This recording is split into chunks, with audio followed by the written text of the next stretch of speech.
नमस्कार। जय हिंद साथियों, एक बार फिर से स्वागत है आपका मेरे YouTube चैनल स्टडी विद सागर में। आशा करता हूँ आप सभी लोग अच्छे होंगे और आपकी तैयारी अच्छी चल रही होगी।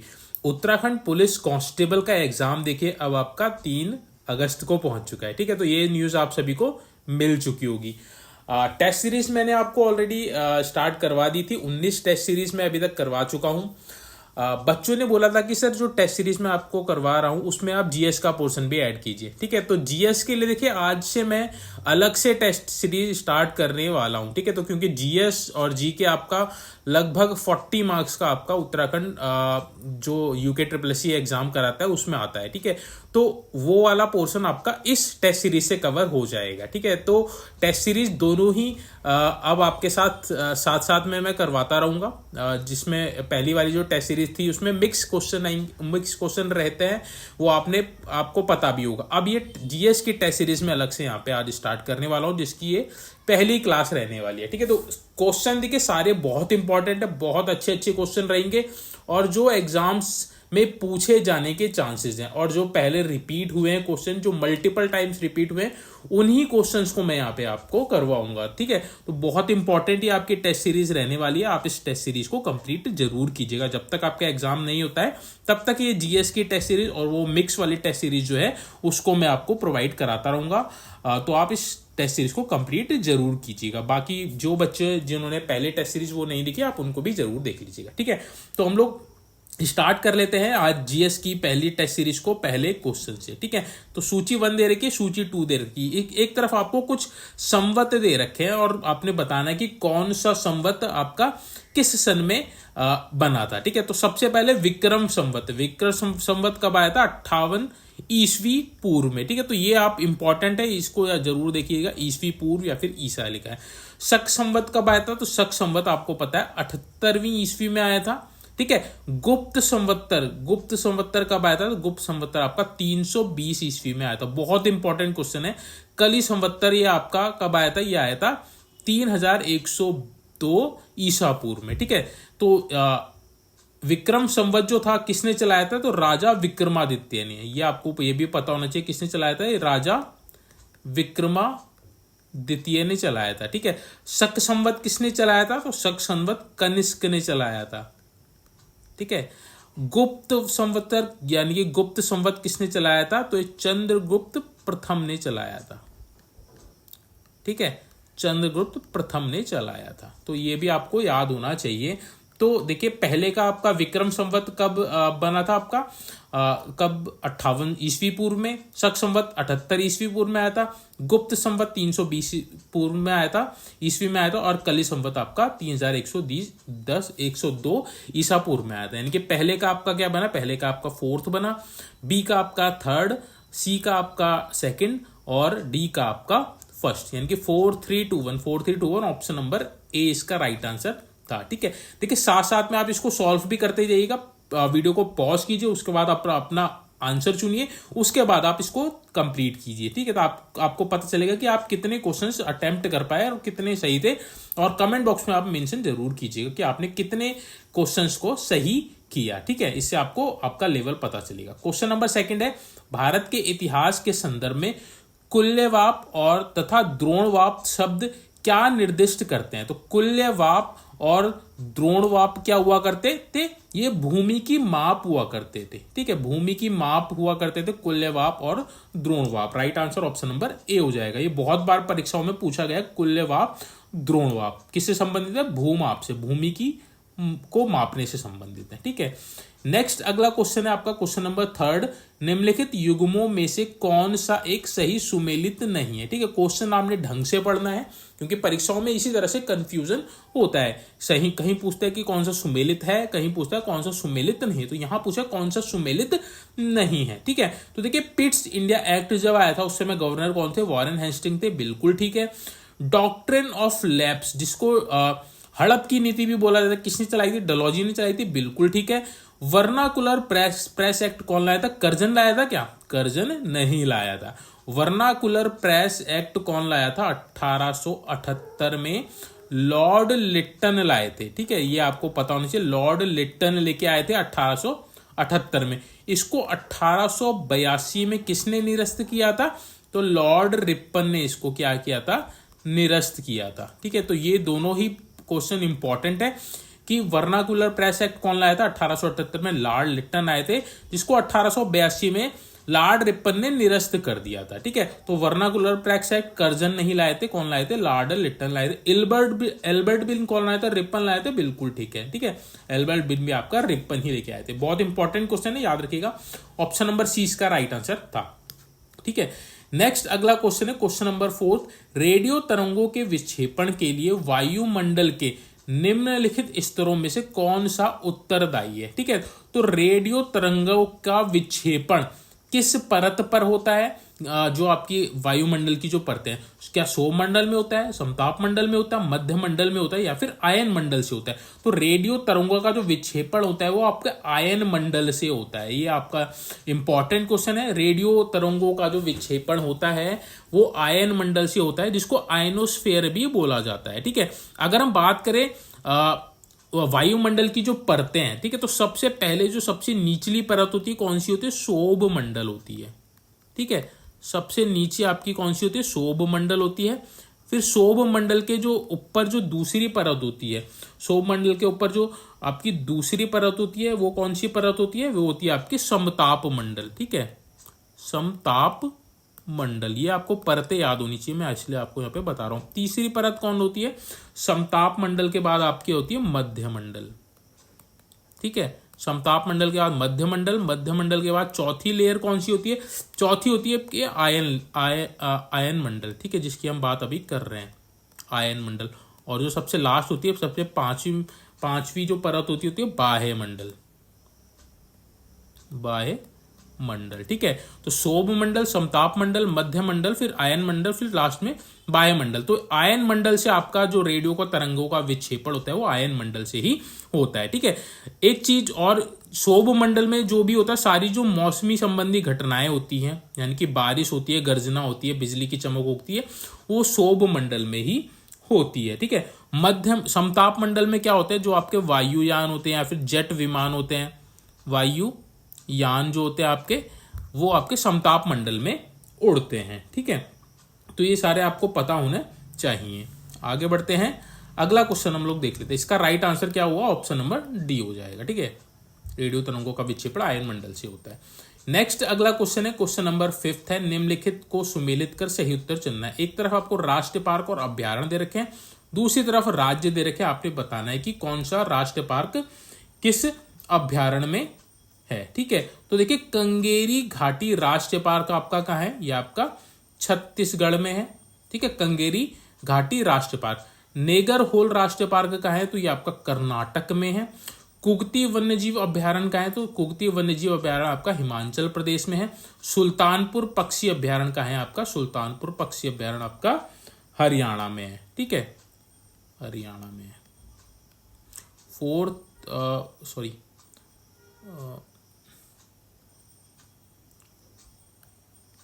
यहाँ पे थोड़ा सा मिस्टेक हुआ, 1432। ठीक है, तो राइट आंसर हो जाएगा आपका 1432। आगे बढ़ते हैं, अगला क्वेश्चन, क्वेश्चन नंबर आपका 6 है। जहां पूर्वी घाट और पश्चिमी घाट मिलते हैं वह निम्नलिखित में से कौन सी पहाड़ी अवस्थित है। ये बहुत इंपॉर्टेंट क्वेश्चन है, बहुत बार परीक्षाओं में रिपीट हुआ है।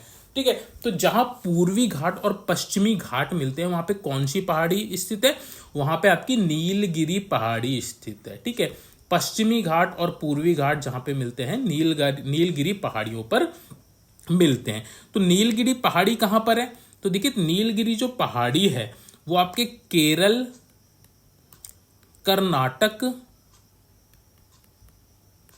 और आपका तमिलनाडु, इन तीनों राज्यों के 3 पॉइंट पे, यानी कि 3 जंक्शन पर उपस्थित है। यानी कि जहां पे 3 राज्य की सीमाएं मिलती है वो कहां पे मिलती है, नीलगिरी पहाड़ी पर ही मिलती है। तो ऐसे ही पूर्वी घाट और पश्चिमी घाट कहां पे मिलते हैं, वो इसी नीलगिरी पहाड़ी पर मिलते हैं। पूर्वी घाट, पश्चिमी घाट आपके बहुत इंपॉर्टेंट रोल निभाते हैं। तो नीलगिरी पहाड़ी पे ये आपके मिलते हैं। Right answer option number C हो जाएगा, बहुत बार परीक्षाओं में पूछा गया है। ठीक है, आगे बढ़ते हैं, अगला क्वेश्चन, क्वेश्चन नंबर 7 है आपका। भारत में कृषि उत्पादों के बाजार को किसके अधीन विनियमित किया जाता है? बहुत बार परीक्षाओं में पूछा गया, ठीक है। तो भारत के जो कृषि उत्पाद हैं, कृषि से संबंधित जो भी उत्पाद होते हैं, उनके लिए बाजार जो है वो किसके अधीन विनियमित किया जाता है?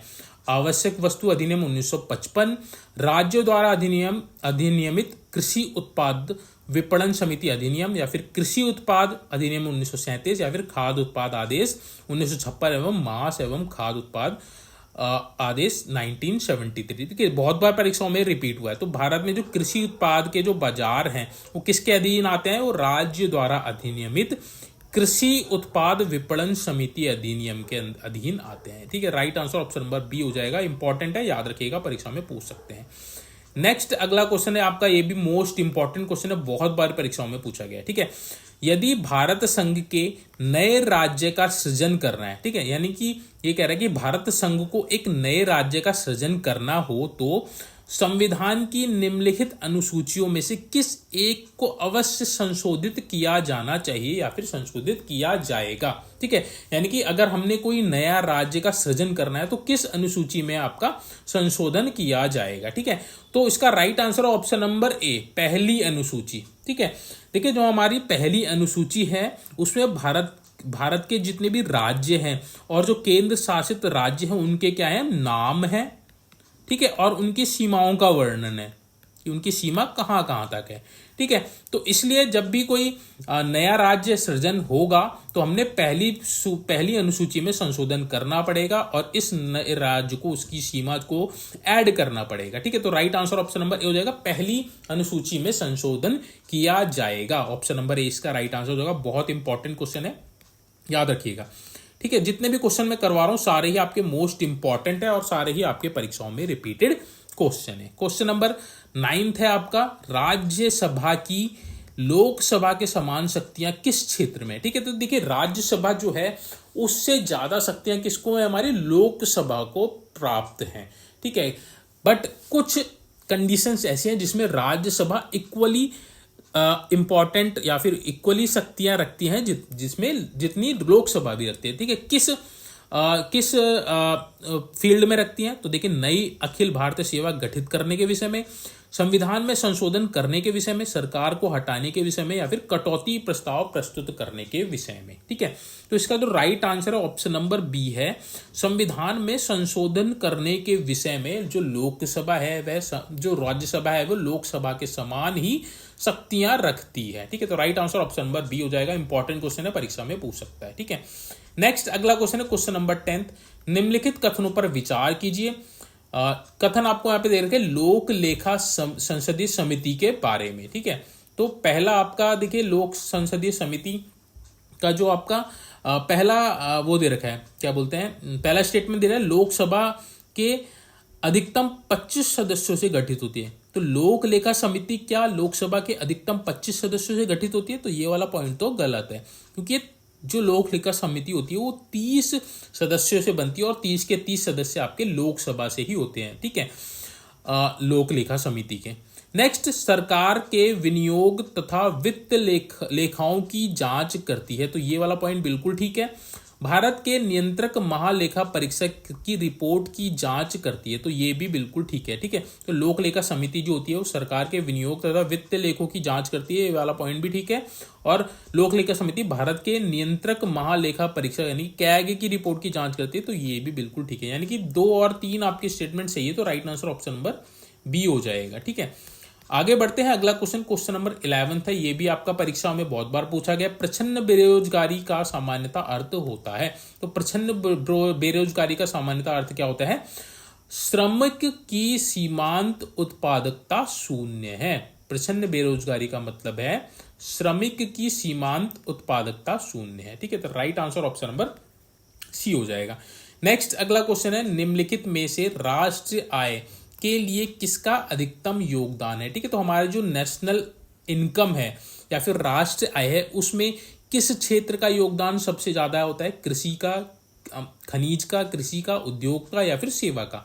ठीक है, तो सबसे ज्यादा फिलहाल हाल ही में राष्ट्रीय आयोग में किसका योगदान सबसे ज्यादा? तो सेवा क्षेत्र का योगदान सबसे ज्यादा। सेवा क्षेत्र आपका तृतीयक क्षेत्र है हमारा, ठीक है, तृतीयक क्षेत्र है सेवा, ठीक है, सेवा में आपका क्या क्या आता है, जो भी आपकी सर्विसेज होती है, बैंकिंग हो गया, है ना, जो भी सर्विसेज होती है वो सारी आपकी सेवा में आती है। तो सबसे ज्यादा योगदान तृतीय क्षेत्र यानी कि सेवा का है, 50% से अधिक योगदान है। ठीक है, तो जब देखिए भारत जब आजाद हुआ था तो उस समय हमारी जो जीडीपी थी या फिर राष्ट्रीय इनकम थी उसमें सबसे ज्यादा योगदान हमारा कृषि का हुआ करता है, यानी कि प्राथमिक जो क्षेत्र होता है, प्राथमिक क्षेत्र जो हुआ करता था उसका योगदान सबसे ज्यादा था। बट अब इसका जो योगदान है सबसे कम हो गया, अब सबसे ज्यादा सेवा का हो गया, उसके बाद आपका उद्योग का हो गया। उद्योग आपका द्वितीय क्षेत्र में आता है। ठीक है, तो जितने भी आपके कंस्ट्रक्शन वगैरह हैं ये सारे आपके उद्योग क्षेत्र में आते हैं।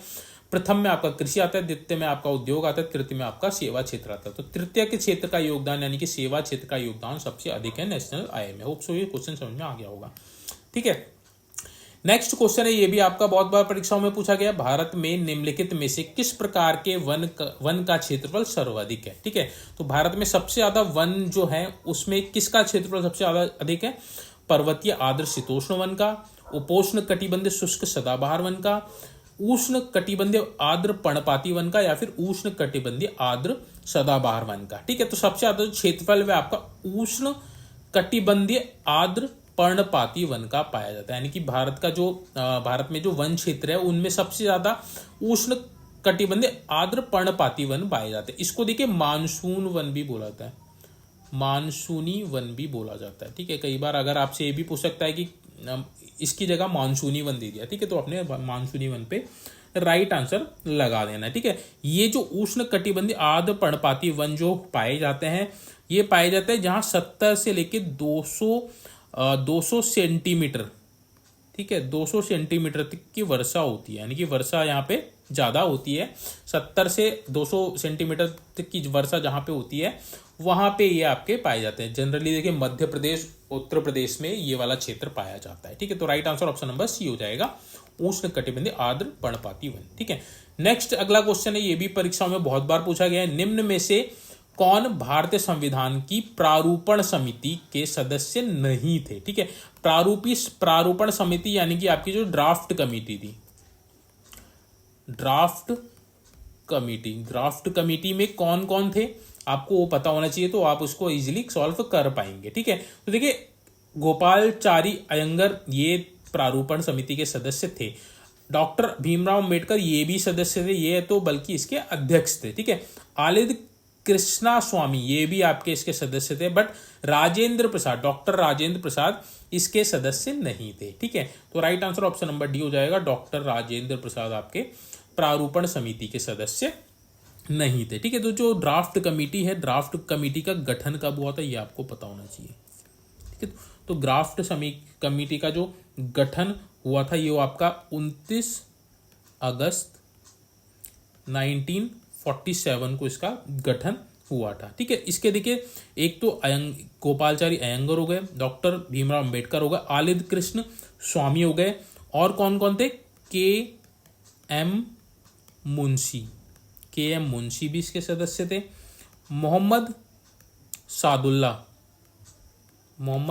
भी इसके सदस्य थे, एन माधव राव भी इसके सदस्य थे, और एक और थे वो थे आपके टी कृष्णमाचारी। ठीक है, तो इतने सारे इसके सदस्य थे, ये आपको सदस्य के सारे नाम पता होने चाहिए। डॉक्टर राजेंद्र प्रसाद इसके सदस्य नहीं थे, ऑप्शन नंबर डी इसका राइट आंसर हो जाएगा। आगे बढ़ते हैं, अगला क्वेश्चन नंबर 15 है, भारत के राष्ट्रपति ने एकमात्र मामले में अपने पॉकेट वीटो शक्ति का प्रयोग किया था, वह था। ठीक है, तो राष्ट्रपति देखिए भारत के राष्ट्रपति जो होते हैं उनको पॉकेट वीटो का यानी कि एक शक्ति होती है उसका प्रयोग करने का अधिकार है। तो एकमात्र मामले में यानी कि केवल एक ही राष्ट्रपति ऐसे हुए हैं जिन्होंने अपनी पॉकेट वीटो की शक्ति का प्रयोग किया था।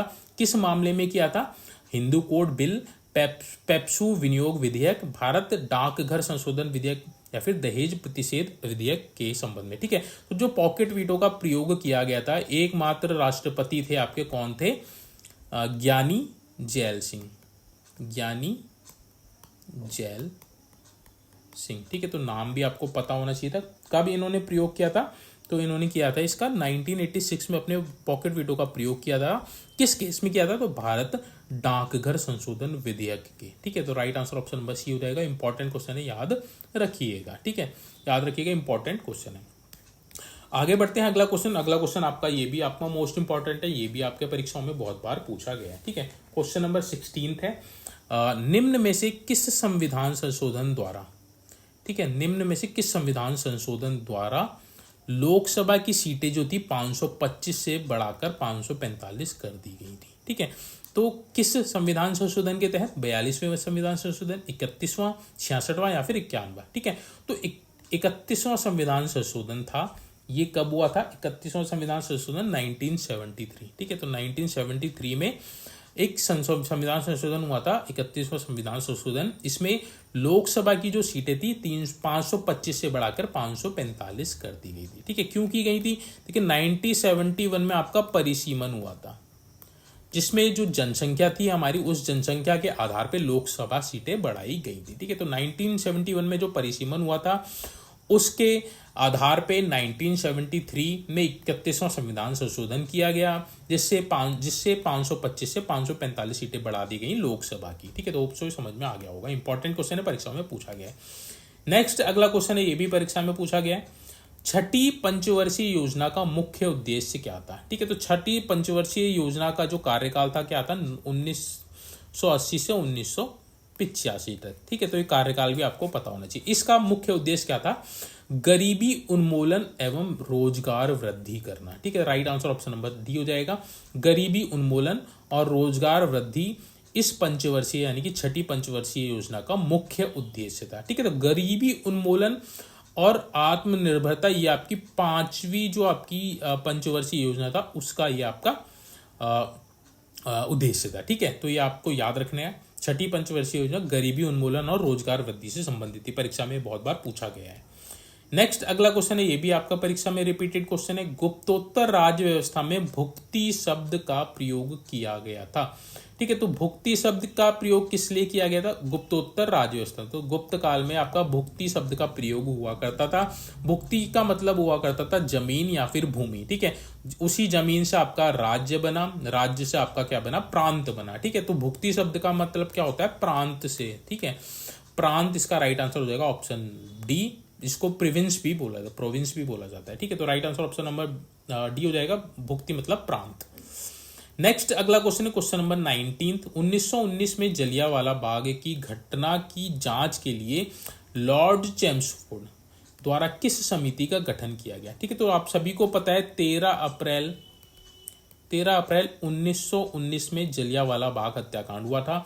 क्यों हुआ था? तो देखिए, जो रोल्ट एक्ट आया था, जिसको अंधा कानून भी बोला जाता है, उसके लिए उसके विरोध भी नहीं, उसकी एक सभा के लिए कुछ लोग नहीं, बहुत लोग जलियांवाला बाग में आपके इकट्ठे हुए थे। ठीक है, तो वहां पे जनरल डायर ने गोलियां चलवा दी गई थी, जिससे हजारों निहत्थे लोगों की हत्या हो गई थी। ठीक है, तो ये जो 13 अप्रैल 1919 में जलियांवाला बाग घटना हुई थी, इसकी देखिए बहुत इसका विरोध हुआ, इसका विरोध प्रदर्शन हुआ। उसके लिए ब्रिटिश सरकार ने क्या किया? एक समिति का गठन किया था। ठीक है, समिति का गठन किया गया था। उस समिति का नाम क्या था? उस समिति का नाम था हंटर समिति। ऑप्शन नंबर सी इसका राइट आंसर हो जाएगा।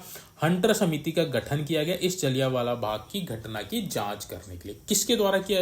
किसने आदेश दिया था? तो लॉर्ड चैम्सफोर्ड द्वारा। ठीक है, तो लॉर्ड चैम्सफोर्ड द्वारा इस समिति का गठन किया गया था, हंटर समिति का। ठीक है, तो right answer option number C हो जाएगा। इंपॉर्टेंट क्वेश्चन याद रखिएगा। नेक्स्ट और अंतिम क्वेश्चन है आपका इस जीएस की टेस्ट सीरीज नंबर 1 का। Question number 20। अपनी समृद्ध संस्कृति विरासत के लिए प्रसिद्ध भारत का पहला यूनेस्को साहित्य का शहर निम्नलिखित में से कौन सा है? ठीक है, यूनेस्को का साहित्य का शहर, इसको देखिए क्या और बोलते हैं? City of literature. City of literature यानी कि साहित्य का शहर। ठीक है, तो भारत का एकमात्र शहर है जिसको यूनेस्को द्वारा साहित्य का शहर घोषित किया है। कौन है? आपका लखनऊ है, जयपुर है, वाराणसी या फिर कोझिकोड है। ठीक है, तो राइट आंसर इसका ऑप्शन नंबर डी हो जाएगा कोझिकोड है आपका सिटी ऑफ लिटरेचर, जिसको यूनेस्को ने भारत का साहित्य का शहर घोषित किया है। ठीक है, इंपॉर्टेंट क्वेश्चन है, परीक्षाओं में पूछा जा सकता है। कोझिकोड आपका कहाँ है? कोझिकोड आपका केरल राज्य में है। ठीक है, तो ये भी आपको पता होना चाहिए। ठीक है, तो ये थी आज की देखिए जीएस क्लास, जीएस का जो टेस्ट पेपर है 1। होप सो आपको ये वीडियो अच्छी लगी होगी। ठीक है, अगर देखिए आपको वीडियो पसंद आई है, वीडियो अच्छी लगी, क्वेश्चंस अच्छे लगे तो प्लीज कमेंट बॉक्स में मेंशन जरूर कीजिएगा ताकि मैं इसको कंटिन्यू रखूं। ठीक है, क्वेश्चंस देखिए कम करवा रहा हूं बट क्वालिटी वाले क्वेश्चंस है, और उसके साथ जितने भी आपके स्टैटिक पोर्शन है वो भी मैं आपको यहाँ पे करवा रहा हूँ। ठीक है, तो बहुत अच्छी टेस्ट सीरीज आपके लिए होने वाली है। आपका देखिए कोई भी एग्जाम होगा आपको सभी में ये जो टेस्ट सीरीज है वो आपको हेल्पफुल रहेगी। ठीक है, इंपॉर्टेंट क्वेश्चन है सारे, ज़्यादा पढ़ने की जरूरत नहीं है, जितना मैं यहाँ पे आपको करवा रहा हूँ इसी से क्वेश्चंस आपको देखने को मिल जाएंगे। ठीक है, बाकी कोई भी आपका और भी कुछ कोई भी क्वेरी है, कुछ और ऐड ऑन करवाना है तो प्लीज़ कमेंट बॉक्स में मेंशन जरूर कीजिएगा। बाकी अगर आपने चैनल सब्सक्राइब नहीं किया है, उत्तराखंड के किसी भी एग्जाम्स की तैयारी कर रहे हैं तो आपसे रिक्वेस्ट है प्लीज़ चैनल को सब्सक्राइब जरूर कर लीजिएगा। इस तरह का क्वालिटी कंटेंट आपको और कहीं नहीं मिलेगा, इसी चैनल पे आपको मिलेगा। आप पिछली वीडियोस देख लीजिए, आपको सब बहुत अच्छा कंटेंट इसमें मिलेगा, और सारी जो गाइडेंस है आपको एग्जाम क्रैक करने से लेके फॉर्म फिल करने तक सारी आपको मैं यहाँ पे प्रोवाइड कराता हूँ। ठीक है, पीडीएफ इसकी चाहिए तो टेलीग्राम चैनल से जुड़ जाइएगा। टेलीग्राम चैनल स्टडी विद सागर से आपको मिल जाएगा, लिंक मैंने अपने चैनल के डिस्क्रिप्शन में दे रखा है, आप वहाँ से भी इसको फॉलो कर सकते हैं। ठीक है, चलिए आज की जो वीडियो इसको यहीं पे हम एंड करते हैं। जल्दी मिलेंगे नेक्स्ट वीडियो में, तब तक आप अपनी तैयारी को कंटिन्यू रखिए, अपनी टारगेट की तरफ बढ़ते रहिए। Thank you so much watching this video.